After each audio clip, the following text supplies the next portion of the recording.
Morning Warriors, Shai here from Self Solutions, where I take a moment every week to share some of the struggles of our client community and also to provide a couple of recommendations for those of you that are having a similar problem in your business. Tuesday today, I was reminded by Facebook that it was International Women's Day, and it got me reflecting on women in technology in particular, especially around the relatively small increase of women in technology in, say, the last decade or 15 years. Um, from what I would have expected to see, and definitely a lot smaller than what I would have liked to see. So, today's episode, I discuss why having more women in technology will really drive the maturity of that industry and bring it into a next level, a maturity that we are sorely lacking just purely because of the fact that technology is such a small baby compared to our business counterparts.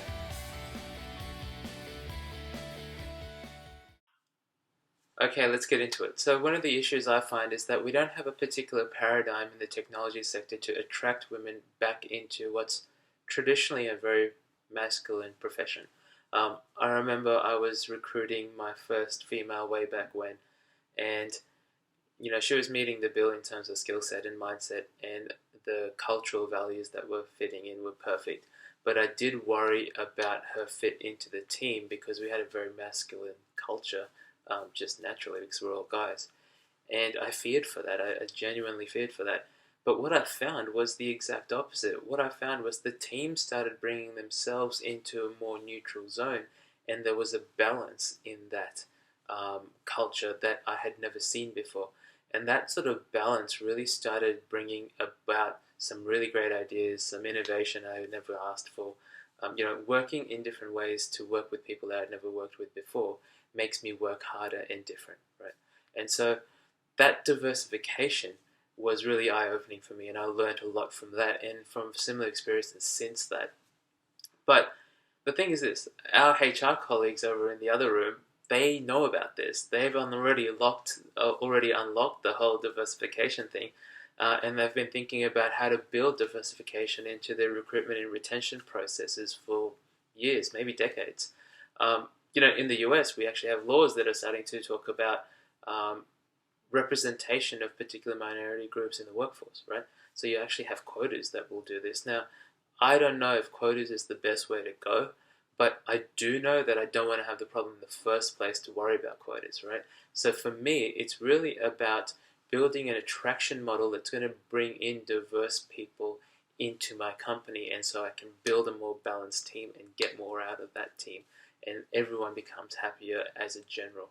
So one of the things I started looking over when I looked at HR literature was that if you can nail this, if you get this right, it actually becomes a bit of a self-fulfilling prophecy, a loop that once you step out of, it gets its own life. So what happened in this first recruitment process was that I brought on this female, and that diversity, that balance, started really permeating into the team culture, right? And that culture became better and better. So you had people that were aligning with the vision and the mission and the values of our organization. And they were starting to say things like life-life balance rather than work-life balance, right? So you knew that the culture was really getting there. And so that diversity brought about really good culture. And then the good culture brought about really good outcomes, right? We had good outcomes for our team, for the company. We started seeing synergies, that old consulting word, synergies. We actually saw it. We saw things that I had never expected. The teamwork, the high performance, the meeting of KPIs, that sort of stuff just became part of the things that we did. We weren't reaching. We weren't particularly trying harder just to reach a KPI. It just happened because we loved what we did. So those good outcomes, though, they lead to good retention, right? Because you celebrate your outcomes. You celebrate the good outcomes. And that means that people are very happy with what's going on in their lives, in their work lives. And they take that home, and partners and families are happy as well. So that means that you're retaining people, you're retaining your top talent, right? And so what you've got is that retention then becomes an attractiveness model, right? So what happens is your employees go out there and they become HR ambassadors basically because they're talking about how great it is to work for your organization. But also at the same time, you're also seeing a lot of high quality software going out there, right? So you have good product and you have people that love what they do. And so all that in your community, that really builds a lot of attraction, right? And so far what we have is we have diversity, and that leads to good culture. Good culture then leads to good outcomes. Good outcomes leads to good retention. Good retention leads to attractiveness in your community. So what happens when the next time you go out to seek, or you put on a new job, you attract diverse applicants, right? And so when you get those diverse applicants, you don't have to worry anymore, because hey, diversity equals good culture at the top of that pyramid, and now all you're doing is you're attracting diverse applicants, right? So once you've got that that attraction model built into your recruitment process, you'll start finding that you are nailing your business outcomes, your team outcomes, your competitive outcomes. Probably the most important thing you start nailing is your retention, right?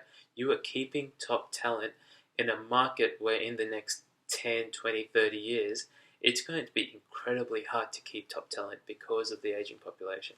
So if we can start working on this attractiveness model in our recruitment process and our retention process, I think what we do is, not in the next sort of 5 to 10 years, we put ourselves in a place that we're really ready to launch after that. Okay guys, I think that's pretty much it for this week. I did want to take a moment and thank everybody for liking and sharing and commenting on the video so far. I really appreciate the feedback.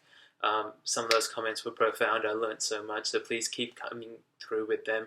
I enjoy doing these videos. They're a little bit confronting, but I do love doing them, especially now that I know that you guys are getting some value out of it. Okay guys, my name is Shai. I'm from Soft Solutions. I'll be back next week, but until then, stay focused.